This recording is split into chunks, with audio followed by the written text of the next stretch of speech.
बिस्मिल्लाहिर्रहमानिर्रहीम। हम कंटिन्यू कर रहे हैं अपना lecture series on introduction to business. Chapter number 13 पे हम बात कर रहे थे। लास्ट लेक्चर में हमने मार्केटिंग को डिफाइन किया और देन हमने मार्केटिंग के डिफरेंट कॉन्सेप्ट्स को देखा जो 1900 से लेकर आपको 2000 और 2010-12 तक आपको प्रोसीड करते हुए नजर आते हैं। सो मार्केटिंग के कॉन्टेक्स्ट में अभी हम बात करेंगे कि मार्केटिंग मिक्स क्या होता है। हमने थोड़ा सा इंट्रोडक्टरी सेशन पहले लेक्चर में भी बात की थी। What is a marketing mix?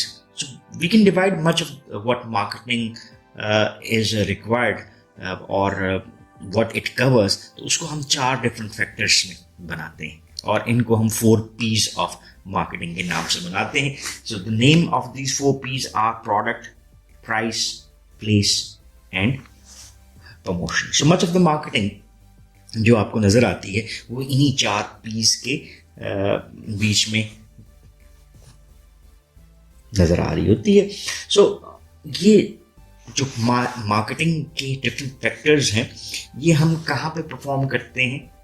We are performing it in an environment. So ये एनवायरमेंट के जो डिफरेंट फैक्टर्स हैं ये हमारे लिए क्या कहलाते हैं? They are non controllable factors. और ये जो 4 P's ऑफ मार्केटिंग है इसको हम एक और नाम से भी बुलाते हैं, that are controllables of marketing. So these are called as marketing mix, the ingredients that go into a marketing programme like product, price, place and promotion. जैसे अभी हमने बात की कि ये 4 फैक्टर्स जो हैं ये कंट्रोलेबल्स कहलाते हैं। सो कंट्रोलेबल्स के कॉन्टेक्स्ट में इसको हम किस तरह से एक्सप्लेन करते हैं? सो इसी के ऊपर आपको क्या नजर आता है? होल मार्केटिंग प्रोसेस बनता हुआ नजर आएगा। सो दीज 4 स्टेप्स और factors means first one, designing अ वांट सेटिस्फाइंग प्रोडक्ट। हमने लास्ट लेक्चर में बात की थी कि नीड क्या है, एक फेल्ट डेप्रिवेशन है। नीड हमारी क्या क्रिएट करती है? वांट, और वांट से क्या बनती है? डिमांड। एक मार्केटर इस सारे प्रोसेस को फैसिलिटेट कर रहा होता है। सो प्रोडक्ट के कॉन्टेक्स्ट में हम क्या कहते हैं कि डिजाइनिंग अ वांट सेटिस्फाइंग प्रोडक्ट। अभी हम थोड़ी देर में देखते हैं कि प्रोडक्ट भी क्या होती है और सर्विस क्या होती है, इसको भी डिस्टिंग्विश कर लेंगे। सो ये पहला स्टेप हुआ जो कि प्रोडक्ट के कॉन्टेक्स्ट में आ रहा है कि हम वो चीज़ बनाएं जो कि एक कस्टमर की वांट को सेटिस्फाई कर सके। दूसरा है price, that is setting a price for the product, या इसको हम कहते हैं what a customer is willing to pay. यानी किसी भी चीज़ को खरीदने के लिए मैं जो कीमत देने को तैयार हूँ वो क्या होगी? वो प्राइस कहलाती है। Third is the place. Place किसको कह रहे हैं? Putting the product in a place where people will buy it. यानी इसको हम अगर जनरल कॉन्टेक्स्ट में बात करें तो how a product will reach towards the buyer, ये हमारा क्या कहलाता है? प्लेस। और then fourth, promoting the product. Customer तक इंफॉर्मेशन कैसे जाएगी? So how we will promote the product. जैसे हम एडवर्टाइजिंग की बात करते हैं, सेल्स प्रमोशन की, पर्सनल सेलिंग की बात करते हैं, ये सारी कंटेंट्स आपको प्रमोशन में नजर आते हैं। सो ये जो 4 फैक्टर्स हैं ये क्या कहला रहे हैं? These are called as marketing mix. इसको हम ब्लेंड करते हैं इस अंदाज में कि हम अपना एक मार्केटिंग प्रोग्राम डिजाइन कर सकें। सो अभी उसको भी देख लेते हैं। जैसे यहाँ पर आपके पास फिगर 13.2 दी हुई नजर आ रही है। So this is the marketing manager of an organisation और ये उसका क्या है? मार्केटिंग मिक्स है। मार्केटिंग मिक्स में जैसे आपको क्या नजर आ रहा है? Product, these are the different offerings. Price, कितने में हम उसको ऑफर करेंगे जिसमें कंपनी सेटिस्फेक्शन भी दे सके और प्रॉफिट भी अर्न कर सके। That is place, that how product will reach towards the customer और कंज्यूमर और where he can get those products. ये इलेक्ट्रॉनिक मार्केट भी हो सकती है और फिजिकल मार्केट स्पेस भी हो सकता है, एटसेट्रा। देन प्रमोशन, कि how we will promote our product so that हम अपनी सेल्स को क्या कर सकते हैं? एनहेंस कर सकें।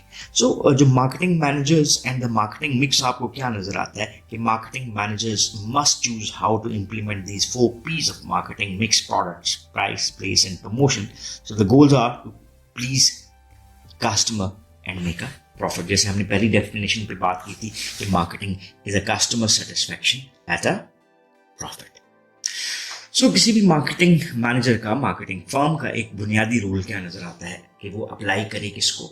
मार्केटिंग प्रोसेस को। यहाँ पे अगर हम बात करें 4 P's की, तो ये कन्वीनियंट वे है to remember the basics of marketing, but they do not necessary include everything that goes into the marketing process for all the products. जैसे बहुत सारी चीजें हैं, जैसे मार्केट इंफॉर्मेशन की बात आती है, तो वो हमने इस 4 P's में तो कवर नहीं किया। हमने जरूर बता दिया कि नीड्स एंड वांट्स को एड्रेस करना है, असेस भी करना है, लेकिन वो कैसे हो गए यहाँ पे डिटेल नहीं है। So one of the best way to understand the entire marketing process is to take a product or a group of products and follow the process that led to their development and sales। यहाँ पे figure 13.3 को हम देखते हैं और ये आपको वो एग्जाम्पल भी नजर आ रही है, जिसको हम for the moment out of the context of this lecture समझते हैं, but reading this whole will also explain this basically figure or in context of a product जिसको हम लेके मार्केटाइज करना चाहते हैं। तो मैं आपको जनरल कॉन्टेक्स्ट में इसको एक्सप्लेन करता हूँ so that you can further read the example as well, कि आप उन कॉन्सेप्ट्स को क्लैरिफाई कर सकें। सो बुनियादी तौर पे हमें क्या नजर आया मार्केटिंग का प्रोसेस। सो उसको स्टेप बाय स्टेप देख लेते हैं। पहला स्टेप है that is to find the opportunities in the market. Second is the conduct research. Third step, identify a target market. Fourth step, designing a product to meet the needs of the customers. Fifth one, product testing. Product testing के बाद sixth step, determining a brand name, designing a package and set a price. And then 7th step पे select the distribution system that how product will reach towards the customer. 8th और 9th step में हम design करते हैं एक promotional programme को और फिर रिलेशनशिप डेवलप करते हैं विद द कस्टमर। तो ये 9th स्टेप प्रोसेस आपको नजर आया, जो कि किससे रिलेट करता है, आपको मार्केटिंग प्रोसेस से रिलेट करता है। अब ये देखते हैं हम यहाँ पर कि जो पहले 3 स्टेप थे, ये वाले 3 स्टेप जिसमें हमने फाइंड अपॉर्चुनिटीज की बात की, कंडक्ट रिसर्च की और आइडेंटिफाई टारगेट मार्केट की बात की, तो ये 4 P's कवर नहीं कर रहा। आगे अगर देखते हैं तो ये 2 स्टेप्स आपको किसमें नजर आते हैं, प्रोडक्ट के। Then this 1 step is of price, 1 step is of place and these 2 steps are of promotion as well. So अभी इसको हम देखते हैं कि ये चीजें है क्या और फर्दर इसकी डिटेल को understand. Finding the opportunity, what is this. आप अपने इर्द गिर्द देखते हैं कि what you want to do, या आपको किस एरिया में अपॉर्चुनिटी नजर आती है so that you can earn a profit. जैसे फॉर इंस्टेंस मैं एक फूड सर्विसेज की बात कर लेता हूँ और मैं देखता हूँ कि यहाँ पे फास्ट फूड्स नहीं है, सो मैं ये देखता हूँ कि यहाँ पे लोगों की हैबिट्स क्या हैं, उसको अंडरस्टैंड करने की कोशिश कर रहा होता हूँ। तो मुझे ये अपॉर्चुनिटी लगती है कि फास्ट फूड अगर मैं एक शॉप या बिजनेस क्रिएट करता हूँ इस एरिया में, लोकेलिटी में, तो वो फ्रूटफुल हो सकता है। अब ये एक अपॉर्चुनिटी को फाइंड करना है, लेकिन ये अपॉर्चुनिटी क्या मांगती है, रिसर्च मांगती है कि क्या ये अपॉर्चुनिटी सक्सेसफुल भी हो सकती है, और उसके लिए मैं क्या करता हूँ, रिसर्च करता हूँ। सो मैं क्या कर सकता हूँ, मैं एक क्वेश्चनर बनाता हूँ और लोगों से सर्वे कर लेता हूँ, चलिए उसको सोशल मीडिया पे डाल देता हूँ, या उस लोकेलिटी में लोगों से फिल करवाता हूँ कि how many times do you eat a fast food, once twice thrice in a week. तो अब देखें ये सैंपल जो मैंने लिया, जिनसे मैंने आइडिया लेना था, वहां से मुझे अंदाजा हो गया कि कितने लोग हैं जो कि फास्ट फूड को रेगुलरली कंज्यूम करते हैं और उनकी फ्रीक्वेंसी ऑफ यूजेज क्या है, क्या वो इस प्रोडक्ट को पसंद करेंगे, जैसे बर्गर हो गया, पिज़्ज़ाज हो गए, सैंडविचेस हो गए, etcetera, all this. So conducting a research will give you a brief description कि आपकी वो अपॉर्चुनिटी जो है वो फिजिबल है या नहीं, and then you will go for identification of a target market की, जिसमें आप काम करेंगे। मैं हल्का सा इसको बता देता हूँ कि जैसे हम एक मार्केट की बात करते हैं, इसको हम कहते हैं जियोग्राफिकल मार्केट। मैं किस एरिया में काम करना चाह रहा हूँ, उस जियोग्राफिकल मार्केट में हम हिस्से बनाते हैं, इसको हम कहते हैं सेगमेंटेशन। ये हिस्से जो हैं वो जो सेगमेंटेशन के लफ्ज़ मैं यूज़ कर रहा हूँ उसके लिए, ये ज्योग्राफी की बेस पे भी बनता है, डेमोग्राफिक बेसिस यानी एज, जेंडर, इसकी बेस पे भी बन सकता है, ह्यूमन साइकोलॉजी यानी साइकी की बेस के ऊपर भी बन सकता है, और बिहेवियर्स की बेस पे। ये 4 बेसिस ऑफ सेगमेंटेशन होती हैं, जिसकी डिटेल में जाना शायद इस लेक्चर के कॉन्टेक्स्ट में नहीं आता। हम सेगमेंट कर बनाते हैं, चलिए मैं आपके लिए सेगमेंट बनाता हूँ। ये टोटल मार्केट थी और हमने क्या किया, उसको डिवाइड कर दिया डिफरेंट हिस्सों में। और फिर मैंने कहा कि मुझे किस में काम करना है, मैंने ये सिलेक्ट कर लिया जी, यहाँ पे मैंने काम करना है सेगमेंटेशन, और ये क्या हो गया जी, दो इसे रख लेते हैं, इसमें काम करना है टारगेटिंग, और उसमें मैं अपनी प्रोडक्ट को सेल करता हूँ, अपना एक इमेज बनाता हूँ, इसको हमने क्या कह दिया, पोजिशनिंग। सो ये आपका identification of a target market का प्रोसेस बन गया। अब देखिए यहाँ पे जो उसने एग्जाम्पल जिसको मैंने आपको रीड करने के लिए भी कहा कि जब आप ये कर चुके होते हैं कि कंज्यूमर्स की नीड क्या है, टारगेट मार्केट आपने बना ली है, अब आप क्या करते हैं, आप आते हैं आप 4Ps की तरफ, designing a product to meet the needs of the customer. तो यहाँ पर फिर देख लेते हैं प्रोडक्ट क्या है। Product is basically any physical good, service or idea that satisfies a want or a need, plus anything that would enhance the product in the eyes of the customer, such as the brand name. So बुनियादी तौर पे product क्या हुई, एक physical good हुई। Generally हम दो लफ्ज यूज करते हैं, प्रोडक्ट्स एंड सर्विसेज। जो मार्केटिंग के कॉन्टेक्स्ट में हम जब प्रोडक्ट का लफ्ज यूज करते हैं तो इट इंक्लूड्स द सर्विस। लेकिन अगर जनरली आप कहें, जैसे टीचिंग क्या है, एक सर्विस। ये लैपटॉप जिसमें मैं रिकॉर्डिंग कर रहा हूं, ये क्या है, एक प्रोडक्ट। प्रोडक्ट्स टैंजिबल होती हैं, सर्विसेज इनटैंजिबल होती हैं। प्रोडक्ट्स की ओनरशिप ट्रांसफर होती है, जैसे आपने मुझे पैसे दिए और मेरे से लैपटॉप खरीद लिया तो ओनरशिप ट्रांसफर होगी। लेकिन सर्विस में आप मुझे ट्यूशन फी देते हो और मेरे से लेक्चर ले लेते हो, तो आप ओनरशिप ट्रांसफर नहीं हुई, लेकिन सर्विस आपने हासिल भी कर ली। जैसे वकालत में आप सर्विस की बात करते हैं, जैसे मेडिकल में आप डॉक्टर से सर्विस ले रहे होते हैं। सो बुनियादी तौर पे ये आपका स्टेप क्या बनता है कि डिज़ाइन करें एक प्रोडक्ट को जो कि मीट करती हो नीड्स ऑफ द कस्टमर। और वो नीड्स ऑफ द कस्टमर आपने कहाँ पे आइडेंटिफाई की थी, जब आपने रिसर्च की थी। सो उसी की बुनियाद के ऊपर आप एक प्रोडक्ट को, यानी प्रोटोटाइप हम इसको कहते हैं, कि आप शुरू में एक सैंपल क्रिएट कर लेते हो। तो अब ये डिपेंड करता है बिजनेस के ऊपर कि उसकी वैल्यू क्या है। जैसे लार्ज बिजनेसेस हैं तो वो टेस्ट मार्केटिंग की तरफ जाते हैं, that is what is called as product testing.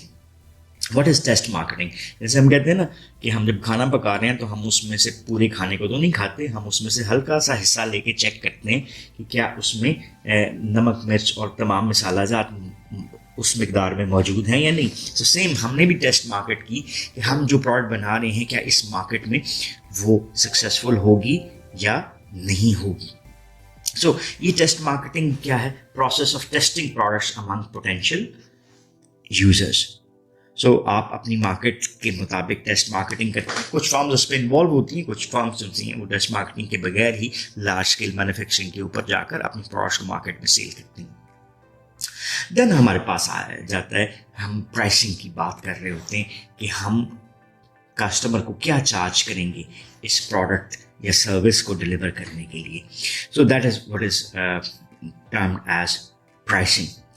जो प्रोडक्ट के हवाले से है, हमने उसको ब्रांड नेम दिया, उसकी डिज़ाइन की, उसकी पैकेजिंग की, ये तमाम चीज़ें इंक्लूड किसमें होती हैं, ये प्राइसेस में इंक्लूड होती हैं। बिकॉज हमारा एक्सपेंस, यानी हमारे पास दो चीज़ें होती हैं, इसको हम कहते हैं कॉस्ट बेस्ड प्राइसिंग, कि हमने अपनी कॉस्ट निकाल ली और उसकी बेस के ऊपर एक मार्जिन रख के उसको प्रॉफिट के ऊपर सेल करना है, तो ये कॉस्ट बेस्ड प्राइसिंग होगी। या हम कहते हैं कि कस्टमर हमारी प्रोडक्ट को कितने पैसे देगा और उसकी बेस के ऊपर हमने प्रोडक्ट की प्राइस रख दी और उसके बीच बीच में ही हमने कॉस्ट मैनेज करने की एक कोशिश की। सो यहाँ पर हमारे लिए जो ब्रांड नेम है वो एक ऐसा आइडेंटिफिकेशन ऑफ अ प्रोडक्ट होता है, like a word, a letter और अ ग्रुप ऑफ वर्ड्स और letters that differentiate one's sellers goods and services from those of the competitor. जैसे ब्रांड नेम आपको नजर आ जाते हैं, जैसे मैकडोनल्ड्स, KFC, तो ये क्या है, कोक, पेप्सी, ये क्या है, these are the brand names which are used to identify the product or differentiate a product from the other one. Then हमारे पास आता है setting an appropriate price, कि वो प्राइस जिसके ऊपर कस्टमर कंज्यूमर विलिंग टू पे होता है वो आपको नजर आए। ठीक है, क्योंकि ये एग्जाम्पल जो ऑथर ने यूज की है that is of a food chain, तो यहीं पे आपको देखें जो एग्जाम्पल्स में तस्वीरें नजर आ रही हैं वो भी फूड चेन के हवाले से ही नजर आती हुई आपको दिखाई दे रही हैं। सो सेटिंग अप्रोप्रिएट प्राइस से क्या मुराद है कि वो प्राइस जो कि कस्टमर की विलिंगनेस भी आपको नज़र आए कि वो देने को तैयार है, कंपटीशन के मुताबिक भी हो. सो ये प्राइसेस डिपेंड करती हैं कई फैक्टर्स के ऊपर. जैसे रेस्टोरेंट बिजनेस है तो उसमें ये डिफर करेगा, इंडस्ट्रियल बिजनेस है तो उसमें ये चीज़ें डिफर करती हुई नज़र आती हैं. बुनियादी चीज़ जो हमारे लिए समझने की ज़रूरत है वो ये है कि आपने वो चार्ज करना है जो मार्केट के मुताबिक हो, जो कि आपके बिजनेस को, आपकी प्रोडक्ट्स और सर्विसेज को अट्रैक्टिव बनाए एट द बिगिनिंग. सो इसमें डिफरेंट टेक्निक्स यूज़ की जा सकती हैं जो कि फर्दर मोमेंट हमारे लिए बताना और क्लैरिफाई करना ज़रा मुश्किल हो सकता है. मैं सादा सा जिक्र कर लेता हूँ कंपैटिटिव प्राइसिंग. कंपेटिटिव प्राइसिंग क्या है? जो आप प्रोडक्ट बना रहे हो, जैसे फर्स्ट करें जी मैंने पिज़्ज़ा बनाया तो मैंने देखा कि 5 रेस्टोरेंट्स लिए और उनकी पिज़्ज़ा की प्राइस क्या है, तो मैंने उसी के बीच में प्राइस रख दी. मैंने टॉप रेंज, मिडिल रेंज और लोअर रेंज को देखा और उसी के बीच में प्राइस सेट कर दी. Competitive pricing strategies. मैं चाहता हूँ कि मैं कोई नई ऐसी चीज़ लेकर आ रहा हूँ विच इज सो डिफरेंट, तो मैं स्किम कर सकता हूँ. This is called as skimming pricing, की चार्जिंग अ हाई प्राइस. या कॉस्ट लीडरशिप के मैं शुरू में अपने बिजनेस को चलाने के लिए मैं कॉस्ट कम से कम रखता हूँ और लो प्राइस चार्ज करता हूँ. तो देयर आर डिफरेंट मेथड्स जिसको हम यूज़ कर सकते हैं for setting a price. And then हमारे पास आता है getting the product to the right place, जहाँ पे कस्टमर के लिए ये अवेलेबल होगी. जैसे रेस्टोरेंट का बिजनेस है तो ये आपका कोई एक फिजिकल प्लेस हो सकता है जहाँ पे आपकी प्रोडक्ट अवेलेबल होगी कस्टमर के लिए. ब्यूटी सैलून है तो वो ब्यूटी पार्लर हो सकता है. कोई ऑनलाइन सेलिंग है तो वो ऑनलाइन स्टोर्स हो सकते हैं जहाँ से कॉन्टैक्ट करके चीज़ें आपके घर तक पहुँच सकती हैं. सो ये getting the product to the right place depends upon the type of business. बुनियादी जो कॉन्सेप्ट इसके साथ आपको एसोसिएट करता हुआ नजर आता है वो है फैसिलिटेट करना. हम एक बात करते हैं जो बिजनेस और कम्युनिकेशन के हवाले से, एक प्लान होता है AIDA, आइडा प्लान इसको कहते हैं. That is to get the attention, to increase और raise the interest, then increase the desire और फैसिलिटेट द एक्शन. ये facilitating the action is related with the place, कि हम कस्टमर के लिए आसानी बना सकें ताकि उसके लिए जस्ट एक example, at the start of online selling तो हम समझते थे कि यार ये पैसे कैसे देंगे, क्रेडिट कार्ड लगाना पड़ेगा, वो चोरी हो जाएगा. सो हमारे पास एक नया मेथड आ गया, that is called cash on delivery. आपने ऑर्डर प्लेस किया, आइडेंटिफिकेशन दे दी, सेलर ने आपके घर तक चीज़ें भिजवा दी, आपने उस पैकेज को वसूल किया और पे कर दिया. सो आपका रिस्क कम हो गया. So facilitating the sales is the prime objective जो कि आपको नज़र आता है प्लेस के हवाले से. एंड देन आपके पास जो लास्ट एस्पेक्ट है वो है developing an effective promotional strategy. Promotional strategy base करती है वो तमाम टेक्निक्स जिसको हम यूज़ करेंगे कि हम प्रोडक्ट की इंफॉर्मेशन कस्टमर तक पहुंचा सकें. So all the technique sellers use to inform people about and motivate them to buy their products और सर्विस. बुनियादी तौर पे जो हमारी प्रमोशन है इसके डिफरेंट एलिमेंट्स होते हैं और इस प्रमोशन को हम प्रमोशनल मिक्स के नाम से भी बुलाते हैं. दूसरा एस्पेक्ट हमारा जो है इंटीग्रेटेड मार्केटिंग कम्युनिकेशन, IMC भी इसको बुलाया जाता है, which aids personal selling, sales promotion, direct marketing and public relationing. ये जो 5 एलिमेंट्स हैं they basically conclude the overall promotional mix.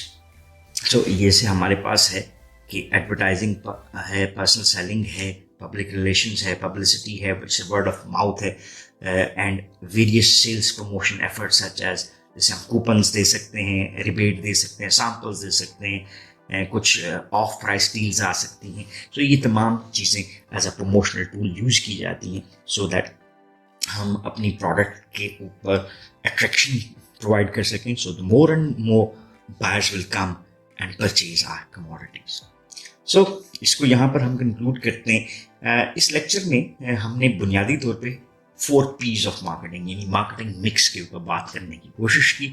हमने मार्केटिंग मिक्स के कंट्रोलेबल्स को देखा, उनको अंडरस्टैंड करने की कोशिश की.